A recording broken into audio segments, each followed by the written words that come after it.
Hello, everyone. Welcome to this live broadcast to celebrate another great book through Spirit Media. I hope that you are doing well. It's 9 p.m. Eastern Standard Time here in the USA, and we want you to say hello to everyone in the USA, as well as our author today is Rich in Australia. There is Rich. How are you? Going well, mate. Going well. Thank you so much. Yeah, thanks for joining us. I'd like everyone to, if you're in the USA, I think the sun's coming up. It's 11 a.m. in Australia, so wave up to Rich. And if you're in Australia, you can wave down to North Carolina and to the USA. But hopefully we have people from around the world that are going to be joining us to meet Rich. We've invited all of our friends at Spirit Media. And I hope that you will take time to congratulate Rich on the achievement of another book. He's not new to writing, but this is one of his biggest projects that he has done. Rich, why don't you introduce us to you, and then we're going to talk about your book in just a moment. The book is entitled Untouchable, and the author is Rich. So Rich, introduce us to yourself. Well, what a pleasure and what an honor it is to be connected with Spirit Media. It's been a journey, but it's been an epic one. And I feel totally privileged to not only join forces with Spirit Media, but to bring this story, this amazing story, to the public around the world. And it staggers me. It really boggles my mind to think that a people group conservatively estimated at 300 million people, their story could be held secret for so long, for over 1,000 years. The world knows so little about the Dalits of India, the Untouchables of India, and most people I talk to say, I never knew. I've never known of that situation. And I thought, how can that be? How can 300 million, the plight of 300 million people go untold? And when I went to India, I didn't go to India with the express intentions of writing another book. I went to India because I had an interest. I was fascinated by the country, how so many people can live in a relatively small area. And so I went there with my eyes wide open, and I thought it would be easy to write another story in India, but there have been so many written already. But this is a story of a single people group that are treated less than human. They're part of the caste system of the 4 body parts of the body. These are a separate people group that aren't even human, that aren't attached to the body. And they're the most extraordinary people I have ever known. I've known a lot of people from around the world. They're the most extraordinary people. And I got to meet some of the best of them, and it literally changed my world. It opened my eyes to a situation that is compelling, is almost unbelievable, yet I saw the truth of it being believable. And something inside me said, I have to tell this story, I have to tell this story. And it took 10 years to do it. And you've been a big part of that journey. Yeah. So this is the book. It's Untouchable. It is an adult fiction novel. And this particular paperback is over 475 pages. And I read it in one weekend. I devoured it. It was that powerful. Rich, give us the backstory. So you were telling us that story, but you went on a trip over to India and you met a young man, a boy at the time, that you made the main character in your story. Tell us about him. Yeah, look, it's worth noting, and you've mentioned the fact that it's a book of fiction, and it is fiction, unashamedly fiction, but it is based on true stories. Yeah.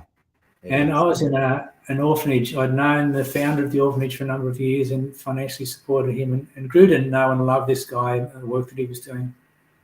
To see the work firsthand was compelling in itself. They had about 300 kids there on this particular occasion. And there was a young boy, Nagia. I'm from Australia, and the indigenous people of Australia are called Aboriginals, and this boy looked Aboriginal, but he was a Dalit. He was in India, and his life, like many of those kids, absolutely tragic, and that would tear your heart out to hear the story. But I saw a grassless, dusty schoolyard transformed to an amphitheatre in a number of hours. And they built a stage, a bit of scaffolding and some wire and a bit of duct tape and adorn it with colour. And there was a celebration. I think it was the 50th year anniversary of the orphanage. And Nagi was one of the many kids who performed that night. And I could not take my eyes off this boy because he was so compellingly good. Screen's gone blank. There we go. He performed 8 dances with other kids on that occasion and has yet to put a foot on. He's never had a lesson in his life. It's a God-given gift. And I was mesmerised by this boy. And I thought the skills and the giftings of these kids has to be told to the rest of the world because they just don't know them, and I didn't either. But what touched my heart, what compelled me to tell the story was they gave out prizes for character building, for academia, for sporting, and Nagia received 8 prizes. And what he got was a plastic container with a large plate, a small plate, a bowl, a cup, a knife, fork, and spoon. And he beamed in gratitude. It was though he'd been given $1 million. He was absolutely ecstatic and so appreciative and so thankful. And they called him up 8 times and gave him identical prizes. And I thought to myself, if that had been done in the West, these kids would be going, "What's this?" Call this a prize. But he was ecstatic, and his smile beamed even broader each time he was given the identical prize. And I thought, that's odd. I was to find out later on the reason he was so appreciative and so beaming after the 8 was the fact that he had 7 to give away to his friends. Mm-hmm. And that absolutely touched my heart. Mm. And I thought, this boy epitomises. Mm-hmm. This boy epitomises the struggle and the determination to overcome. Yeah. So Nagia in the book is based on Nagia in real life. Mm-hmm.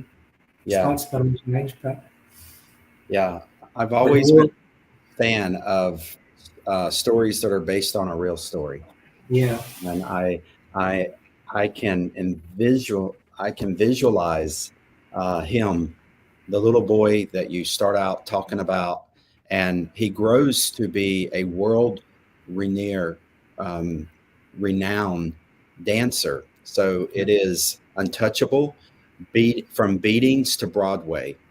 And it starts with talking about Nadia and how he watched his mother be murdered. His father had passed from alcoholism, and he runs for his life, beating after beating after beating, and makes his finally makes his way to through just miracles to find a safe haven at a children's home, and then from there learns dance, really excels in a natural ability to dance, and makes his way even to Broadway and New York City and to Paris, to the finest stages around the world. Yes, that's it.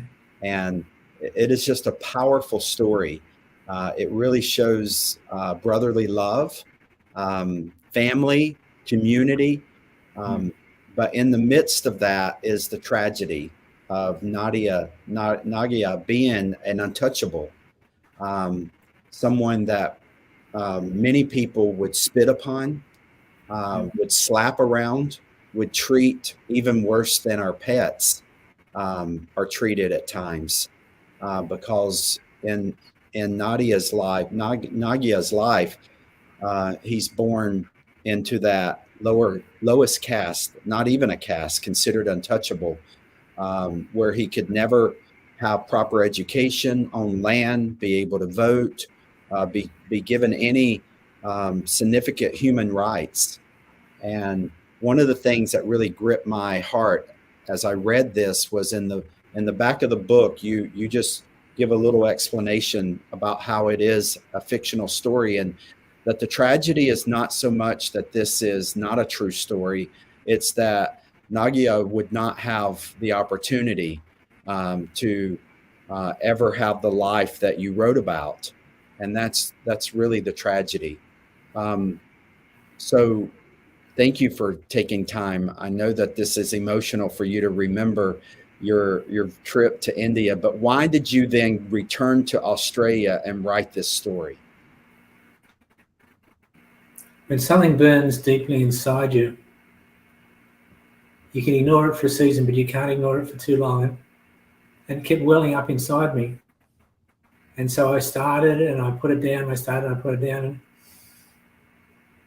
And I have a method of writing, and my method is to sit before the laptop and I say, Lord, what do you want me to write? And until he tells me what to write, my fingers stay idle. I don't write. And he started pouring all the storyline out to me, and I thought, this is a story that needs to be told, not just to commemorate a life. And as Elisha, who was the real life inspiration for Elijah in the book, as he says in the foreword, he said, don't read this book as a book, read it as a life. And my hope is that people will do that, will see and connect and relate to Nagia. And when a few years had passed after being to India, I was contacted by Elisha, and he said, I need to tell you, he said, Nagia is very unwell. He's facing death. He's in hospital at the moment. One of the very few hospitals in that region that would accept Dalits. But the only way that they would accept the Dalit, Nagia, to be treated was if payment was guaranteed and made in advance. Otherwise, they would let him die. With the first appendix, he almost died. It was my privilege and my honour to make a payment, and he lives. And I thought, how many Dalit kids are just tossed on the scrap heap because the payment wasn't able to be made? So Nagia has given to me far more than I've given to him. What he's imparted in me is just extraordinary. Yeah. And I fill up with emotion because it's such an emotional issue to think that 300 million people, just like Nagia, suffer and struggle every single day. Mm-hmm. The world knows nothing about it. Yeah. Until now. Yeah. Yeah. If you're watching and you've ever seen the movie Slumdog Millionaire, you're going to love this book, Untouchable. If you've ever watched the movie Lion, you're going to love this book. In recent years, there's been the Me Too movement. There's been Black Lives Matters, very important calls for justice. And I see this as another wave from heaven onto the earth of just the cry for justice for all people. And now it's time for you and I to join Rich and his tears for the cry of justice to the Dalit people, to those that are considered untouchable. Think about a loved one needing urgent, life-saving medical care and being refused because of being considered to be an untouchable, and not even the doctors not even willing to treat them unless there is a bribe of money that would be paid in full before that loved one can even be seen by a doctor. And yet that happens not just one time, but millions of times throughout India. Over 300 million of the 1.4 billion people that call India home are despised. they're spit upon, they're kicked, they are mistreated, they are held with prejudice against them, all because of the caste system. And this book advocates for their freedom. And it is a emotionally gripping story. You are going to laugh as you read this story. You're going to cry. You're going to want to punch a wall sometimes as you read the story, but it's going to help you to really understand the pain. This is not just a fictional story about the Untouchables. That part is unfortunately very real, and you're going to want to join in the crusade for the freedom of these people. Think about the impact your life can have as you read this story and as you share it with others. So I want to bring up our listing on Amazon and just help everyone to see there what you can see there on Amazon. It's available right now in Kindle, the ebook, the hardback, and the paperback. Audiobook should be coming any day now, and being added there. And want to make sure you understand, because I know that there's people watching all over the world, and this will be on YouTube and Facebook. So I'm showing Amazon.com, and if you use this link, even if you're in Australia, it's going to show that it is not available. That because you'll be looking at it being shipped from the U.S. all the way to Australia. So make sure that you are using Amazon.au for Australia, or JP for Japan, and on for all of the global marketplaces. But this is now available in paperback, ebook, hardback, even audiobook in most of the audiobook stores outside of Audible. Audible is unfortunately one of the slowest to approve because of their demand, but it'll be there very soon. And it's at an introductory low price at the moment.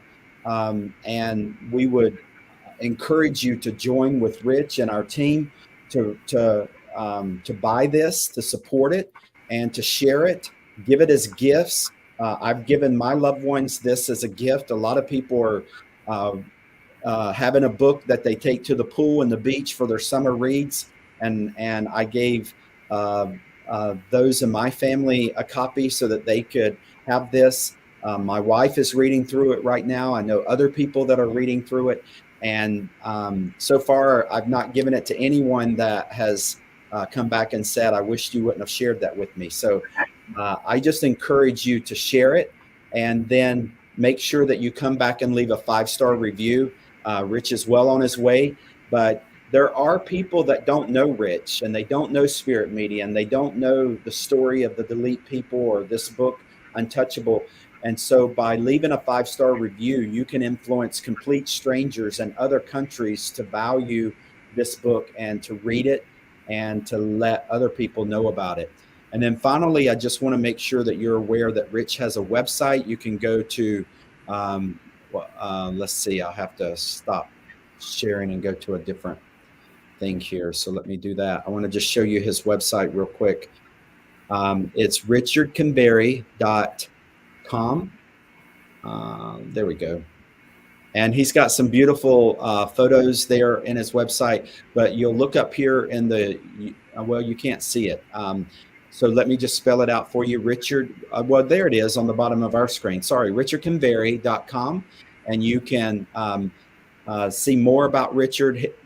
This is a website in development, and his blog will be there very soon, but his books are listed there. There's Rich, and you can see different things there from him. So I hope that you will check out his website as well. Rich, I want to invite everyone to that's watching. If you have a question for Rich about the book, then please we'll get to those in just a moment.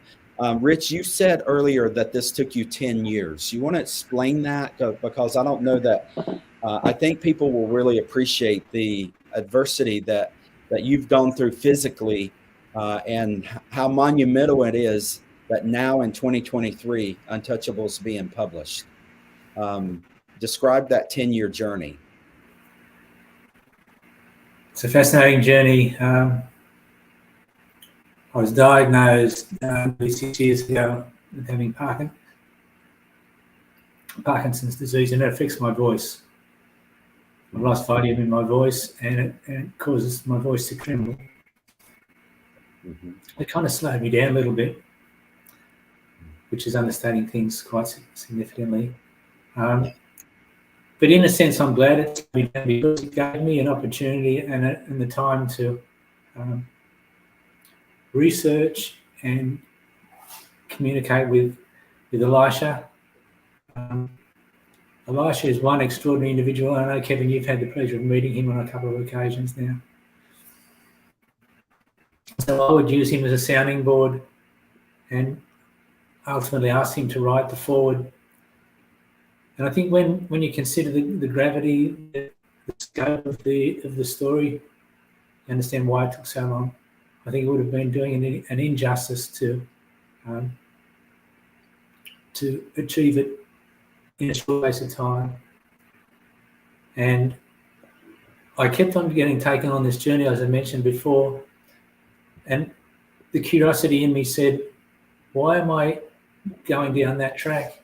Because I'd been spiritually led to do that. And when the realization hit as to why that was so important, I just thought, Lord, you're so good. Why did I ever doubt? So it's been a journey for me. I had no idea how the story was going to end when I started it, and I never do. But Jesus on the cross said it is finished, and when I came to that point, and I won't give away the ending for those who haven't read the book, but this peace just flooded me. It's finished, it's done, it's ready. And so I then had an extraordinary season with one. You've got an amazing team. You really have. You're blessed with an amazing team. I appreciate that. I agree. Backwards and forwards, keeping me in the loop, discussing issues has been a privilege and an honour. And so when it was ready, I know it was ready for the world to see, because the world needs to see.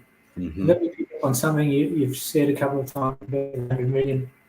300 million is purely an estimate based on a census. You know how census is done door to door. If you don't have a door, how do they count you? And if you don't, they even want to go near the, because they're upper caste people who run the census. They don't want to know about the Dalits. So why would they want to go near them and touch them and get their forms filled out? So 300 million could be 500 million. Yeah. I know it could be so much more. And you've been to India far more times than I have. You know firsthand that this issue of the Dalits is a story crying out to be told. It's not just another story. It is mind-blowing in its volume and its capacity. And for us to be aware of this happening day in, day out. Elisha said to me one time during COVID, he said, more people are dying of starvation than they are of COVID. The world knew nothing of it. Yeah. We not only need to tell the story, and I keep using this word compelled because I feel compelled to have this story be told so the world knows, so the world understands. And it's a bit like fishing net now. I'm no fisherman, don't get me started on that. If a fishing net is made of string and they're all tied together and they pull in the one direction, then something good is the outcome. But if all the strings in the net have been pulled in opposite directions, then very little is gained. And I think if the world becomes a net to draw attention to the plight of 2, 3, 4, 500 million Dalits, then we've achieved something very, very worthwhile. That's why I've written the book. It's not just a book, it's the unveiling of an atrocity that needs to be told to the rest of the world. Yeah. I want to give a practical example of what Rich was just sharing, of this community, picture 3 million people, 300 million people without a birthday. Most of them, when they were born, were not born in a hospital. So there were no papers. And then when they would even think of having papers, they would be denied papers. And so many of them have no clue what day they were born on. 300 million. And so it is very difficult to know if it's 323 million, if it's 515 million. It's very difficult to know. And if you've ever been to India, you know that there are people everywhere, and it's just impossible to comprehend how a census can be taken. But even in the census, there are parts of India where the untouchable would not even be considered countable. So they would not even be registered. And so for this story, I want you to see the hardback version. It is such a beautiful gift copy. Really, if you like soft and compact, you're going to love the paperback version. If you want something that you could sit down on a table and read and use as a showpiece, you're really going to appreciate the hardback version. The cover is intentionally artistic because the vision of this book is for it to become a movie, a Broadway hit. And so it was, we asked our design team to create something that could be a poster. And I hope you can see that on the cover. And that's just a vision that we are holding over this book, that it will be given favor with people of influence and talent to turn this into a screenplay, into a movie, into a Broadway show.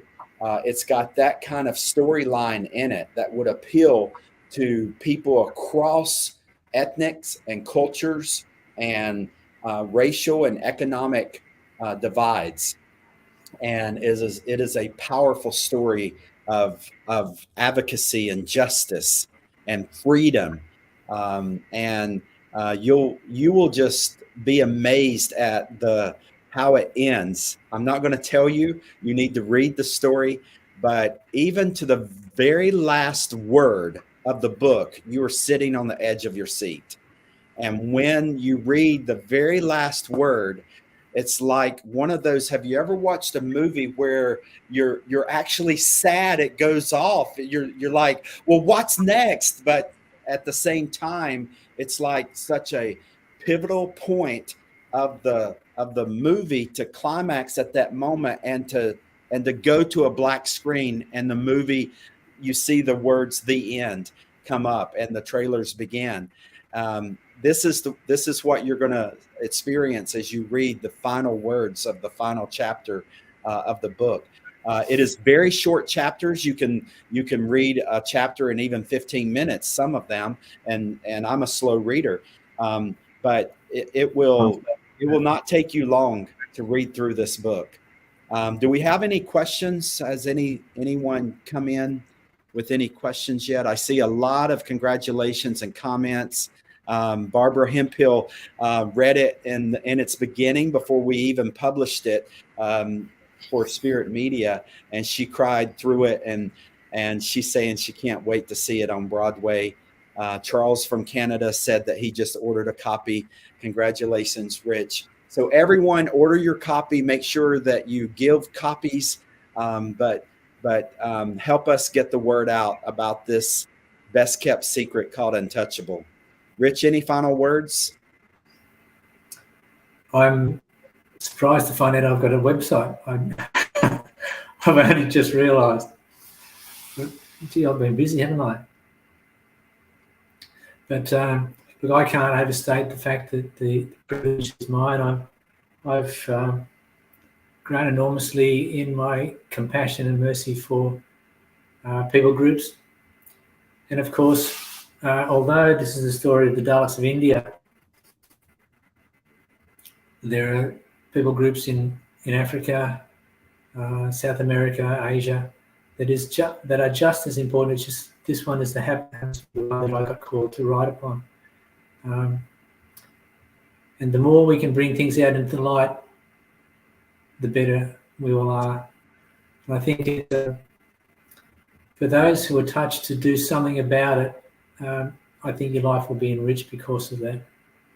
Yeah. Well, we're out of time, but this is most likely not your last chance to see Rich, because we are already working on a trilogy called the Crossroads trilogy, and those are more adult fiction novels that are coming through him. And I'm just so impressed with you, Rich. I'm your brother in Christ, but you're a dear friend, and I just want to honor you for giving the world this book and allowing God to use you in this way. And I can't wait to dive into the Crossroads trilogy as it comes out in the near future. But well done, my friend. Thank you for sharing this. Thank you for being with us tonight. Our prayers are with you. Thank you for inspiring us. If you can write a book, even with a diagnosis of Parkinson, and now you're recovering from your third bout of COVID, it gives us no excuse why we can't begin to write and practice that same thing. I love just your simple prayer of, God, what do you want to say? And then waiting there over your laptop until you begin to sense words come and then begin to type them. So thank you. This is an amazing story. And I just honor you for giving it to us. So thank you. Thank you, Jamie. Well done, my friend. And thank you, everyone. We'll see you for the next announcement very soon from Spirit Media. Take care, and happy July, everyone. Take care.